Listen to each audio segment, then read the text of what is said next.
Nobody said being a movie star would be easy. Well, unless you count porn. In which case, drop your pants and we'll begin. This is Movie Night.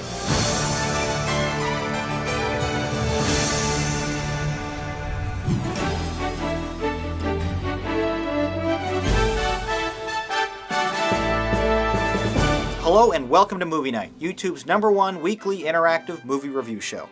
I'm your host, Jonathan Paula. Tonight on the program we'll be taking a look at a couple of porn-inspired comedies, the first of which is brand new on home media this week, Bucky Larson, Born to be a Star. Released on September 9th to scathing reviews, this raunchy Nick Swardson vehicle performed so abysmally at theaters it was pulled from its nationwide run just 2 weeks after premiering. Even on its very cheap $10 million budget, Bucky Larson failed to earn back even 30% of that, making it one of the biggest box office bombs in recent memory. With that in mind, I went into this picture fully expecting to despise every minute of its insulting drivel and lowest common denominator writing, which is why I was pleasantly surprised with this film and what it was actually able to achieve. Far from groundbreaking or even memorable, it is, at the very least, an earnest and positive film with endearing characters, however cliched they may be. In his first big starring role, Swardson is Bucky Larson, a hillbilly from Iowa who dreams of following in the footsteps of his porn star parents. And so he sets out to Hollywood to chase his dream. What line of work are you in? I'm here to be a movie star. My last roommate came out here to be a rock star, then Skip town. Thanks a lot, John Mayer. Oh, wait, no. I got the dough. I'm good for it. Can you excuse us for a minute, Kathy? Yeah, sure. Oh, and don't leave. I'd like to say goodbye. Okay. I'm gonna let you have the room, because I know you got cash. And I know I could pound those woodcutters down your throat.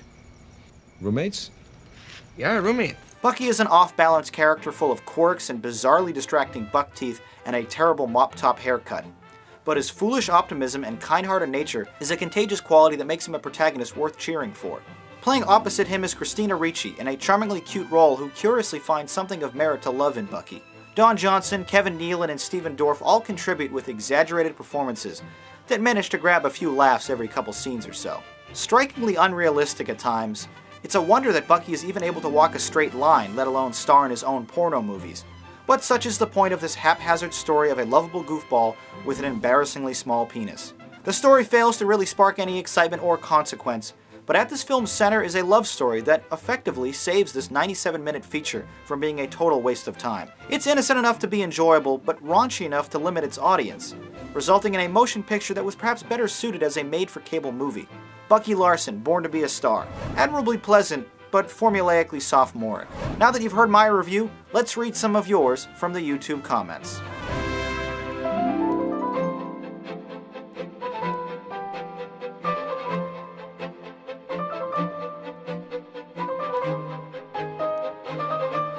Here's a Ratomatic to show us our scores for Bucky Larson, Born to be a Star. A 4 and a 2. More evidence that the internet is entirely incapable of nuance, your scores seem to represent a cultural knee-jerk reaction, the net result of which was a crappy movie. Taking a look at our newest feature, Fact or Facts, I felt this was an enjoyable movie with decent acting, but it suffered from a poor story and drab staying power. I felt it was meh. Our second porn-themed film tonight is The Girl Next Door. Perhaps owing to its risque material, this modern-day teen angst dramedy failed to perform well at the box office when it was originally released in 2004. Which is truly unfortunate because this is a brilliantly made film that far outshines its adult-themed storyline. Emile Hirsch stars as an ambitious high school whiz kid and social outcast who falls in love with his porn star next-door neighbor, played delicately by the drop-dead gorgeous Alicia Cuthbert. The first act of this movie is teen drama at its finest, beautifully capturing all the feelings and details of senior year, while struggling to deal with your first true love. Hirsch and Cuthbert are positively fantastic here, playing off each other with adorable chemistry you can't help but root for. Carefully hesitant but determined, Hirsch is the breakout performer in this film, playfully instigated into wild behavior from a girl who has finally found a boy who doesn't see her as just an object. How do you know no one's home? I don't.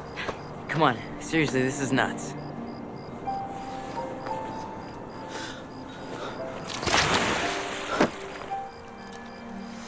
So, what's the craziest thing you've done lately?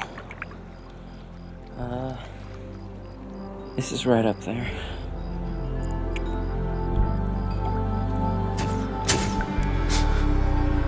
Oh my god. Uh-oh. Seriously, come on, let's go. It's not funny. It's a little funny. Paul Dano and Timothy Oliphant round out the supporting cast, both of whom turn in very memorable performances, especially Oliphant, who is a scene stealer as the smarmy porn director womanizer. Although this 108-minute film contains a great deal of skin and four-letter words, it is a far cry from the raunchy sex comedy it was originally advertised as. Unfortunately, as a result, this may have been the most overlooked and underrated movie of 2004. One that every high school graduate owes it to themselves to view at least once. Seemingly borrowing elements from 1983's Risky Business, this movie is a nostalgic and mature story that carefully and adeptly examines these teen experiences in a very intelligent slice-of-life film, one that is passionately directed by Luke Greenfield with a steadfast purpose. From The Who, Queen, David Gray, and others that litter the poignant soundtrack that underscore key scenes, to the crafty and masterful editing, The Girl Next Door is an absolute treasure of 21st century filmmaking. Stumbling a bit in the middle act with some more unnecessary plot developments, this story's determination thankfully comes roaring back in the final act, with a tremendously effective twist that puts an applause-worthy exclamation mark on a wonderfully enjoyable motion picture. The Girl Next Door, a beautifully magical portrayal of adolescence. Well, those are my thoughts. Now let's read some of yours from the YouTube comments.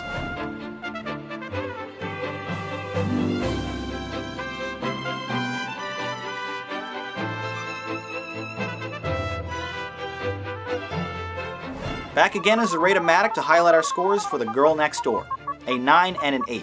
You enjoyed this film, praising it for its accuracy, humor, acting, and of course, Elisha Cuthbert. You thought it was great. Meanwhile, I truly love this film. It was an immensely enjoyable movie with fantastic writing, editing, music, and emotional impact. But the overly involved second act hurt this film's tempo.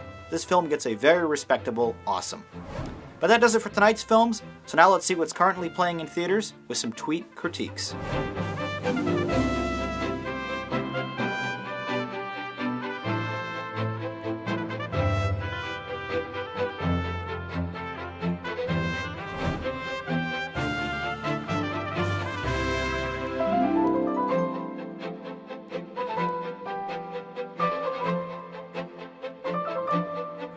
Remember, if you're going to the movies this weekend, make sure to submit your Twitter review using the JPMN hashtag to have it featured on an upcoming episode.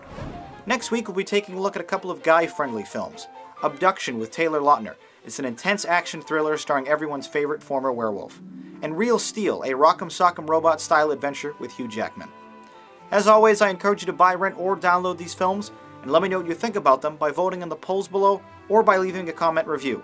And remember, I do read them all. Once again, my name is Jonathan Paula. Thank you for watching Movie Night. I hope to see you right back here next Friday.